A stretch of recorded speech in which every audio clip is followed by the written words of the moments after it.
Кадамжай райондук билим берүү бөлүмүнүн жетектөөчү адиси Муратова Гүлшан Тургуновна.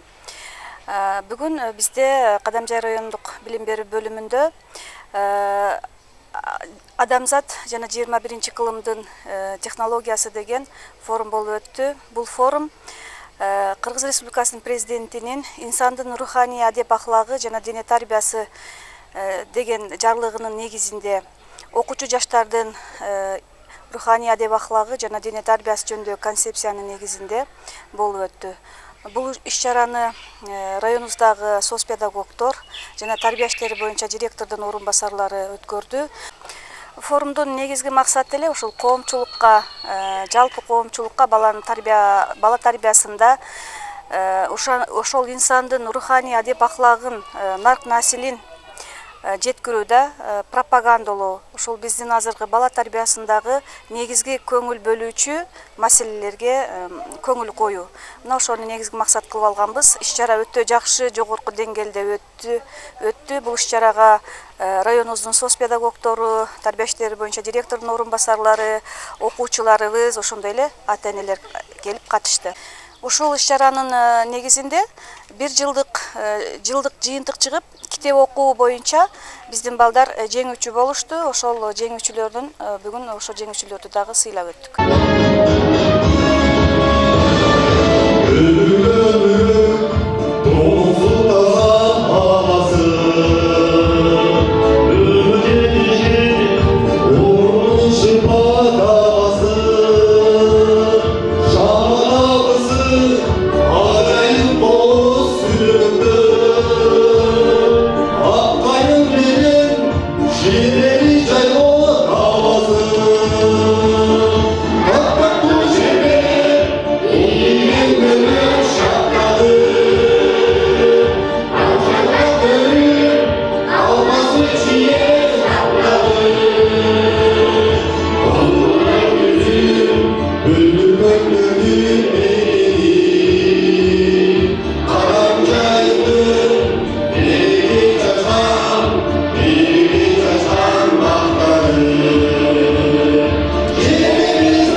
Урматтуу бүгүнкү иш-чаранын катышуучулары, бүгүн ар тараптуу, ар жактуу болгон сонун өзгөчө иш-чара болуп атат. Ушул бүгүнкү иш-чара менен бардыгыңыздарды Кадамжай райондук мамлекеттик администрация башчысы Аким Кутбидин Абдрахмановичтин атынан, жалпы жамаатыбыздын атынан, жеке өзүмдүн атымдан чын дилимден куттуктаймын.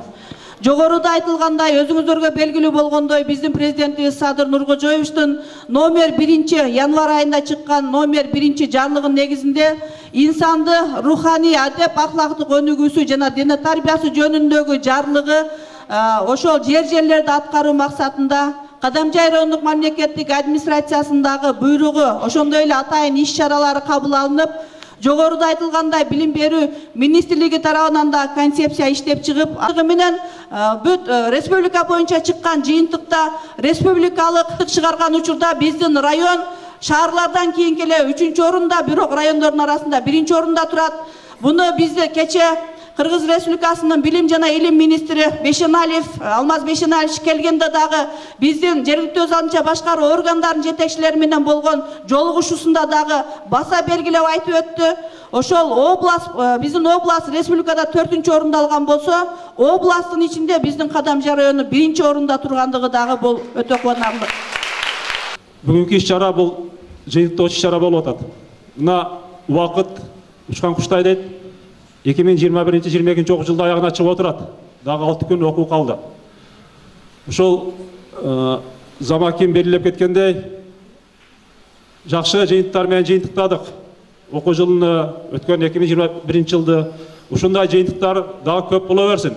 Мына өзгөчө азыркы фойедеги жана выставкаларды көрүп, таланттуу балдардын дагы да көп экенине ынанып отурабыз. Бүгүнкү болуп аткан ушу форум 2022 жылдагы президентибиздин номер 1 жарлыгын ишке ашыруу боюнча болуп аткан иш-чаралардын жыйынтыктоочу иш-чарасы болуп атат.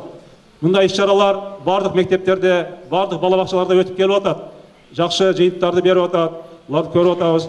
Мына бүгүн өзгөчө ушу келип, ушул жерге келип аткан алыстан, майдандан, Ак Турпактан жана Халмион жалпы эле райондон келген ушул урматтуу кесиптештер, силерге терең ыраазычылык билдиребиз. Араб, Франция, Чагатай тилдерин жакшы билген, ал өз чыгармаларында өмүр, өлүм, адил-ахлак, бейадепсиздик, жалганчылыкка байланыштуу турмуштук философиялык темалар жөнүндө чеңири жазган. Niyaz ata, ırlarımdan elestedem özündü. Irlarımdan okup bildim terbiyalı sözündü. Irlarında uçkul sözdür, nasihatler köpekir. Çeber saplar, okurmadın, kömürünü köpekir. Jakşı gördüm, ırlarımdı, okuymun dep izlendim. Sen bölünüp yazganındı, kelet izlegim. Taap okun, köp bolsa da talim bergen ırıldı. Kaytalasam, utkan sayın, apa senin gerekiyor. Tuyagırçı 1856 жылы Баткен облусунун Кадамжай районунда караштуу Пум айылында туулган. Анын ырлары эл оозунан табылгандыгы үчүн толугу менен жазылбай калган. Ал коркпогон, жалтанбаган, бетке айткан адам болгон. Аш тоя жүрүп ыздадым, аламан элди жыйнадым, көпчүлүк элди жыйнадым, көкөлөп көңүл өлдадым.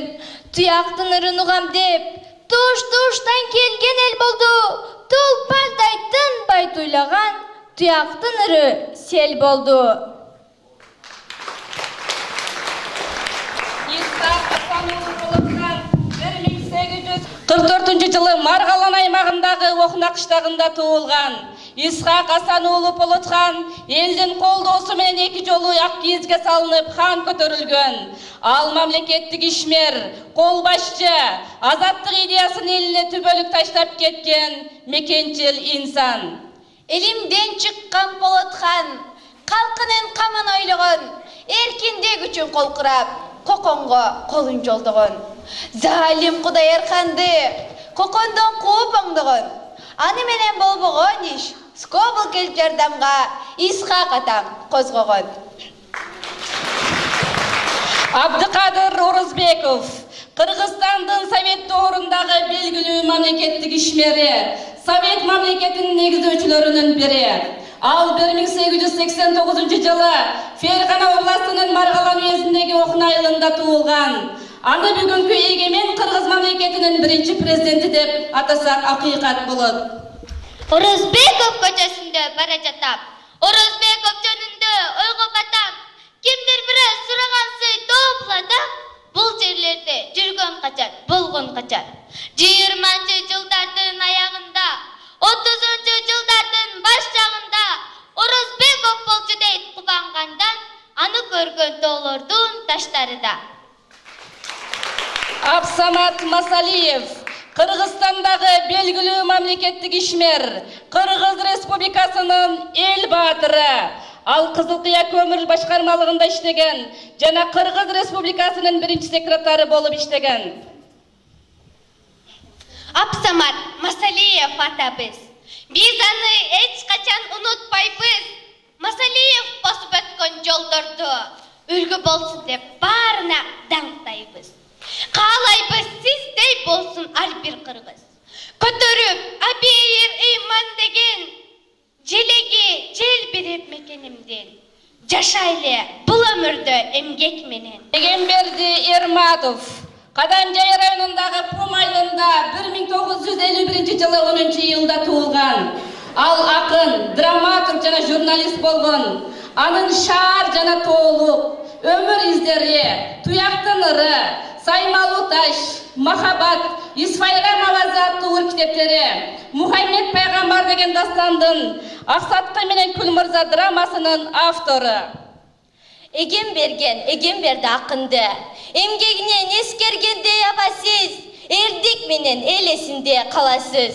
Элдин ыйык кызматынан таба албай, эмес десек ырларыңдан табабыз. Кыргыз тилин калкан болуп корусаң, коркчекем мен тил орит деп орусаң, кыран уулун жоктоп турат эне тил, көкүрөктө ырлар менен толкусаң. Сайдулла Тешеев 1925 жылы Фрунзе районының Оқнақ штағында туылған. Ал социалистік эмгектин баатыры деген наам алған. Кадамжай металлургия заводында эритүүчү болуп иштеп, өндүрүштө жогорку ийгиликтерге жетишкен.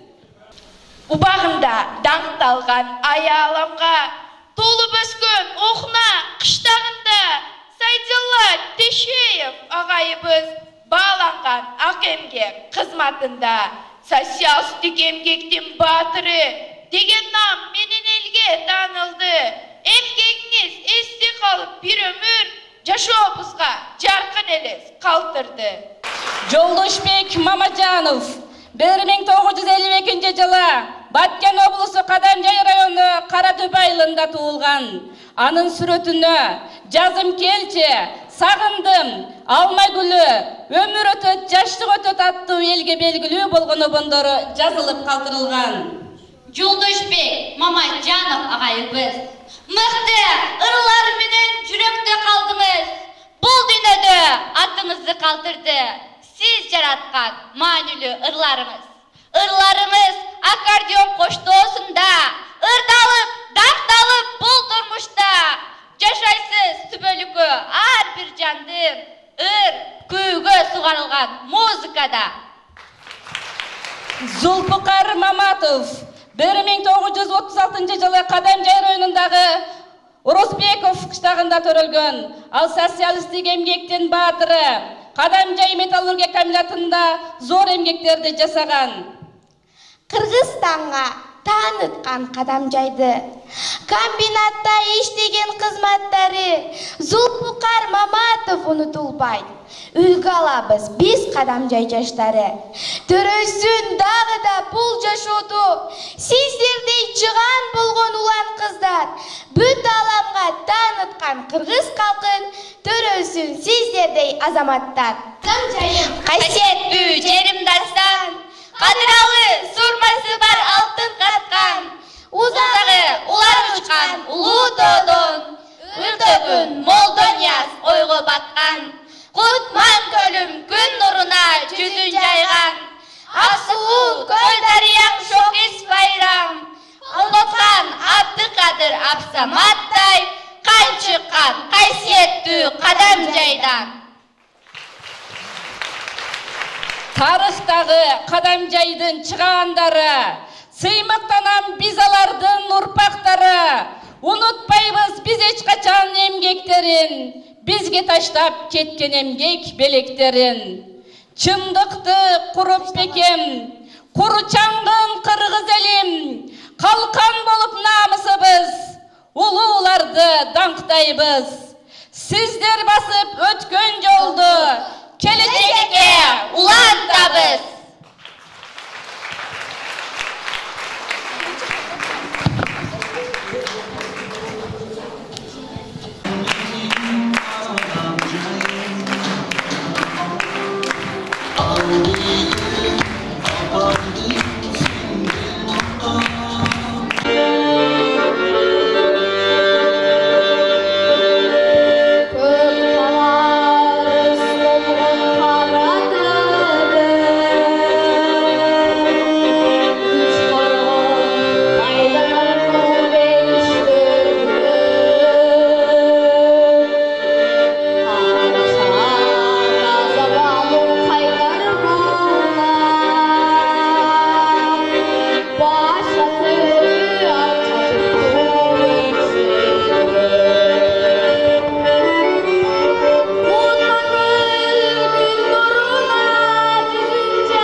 Hurmatli forumning qatnashchilari,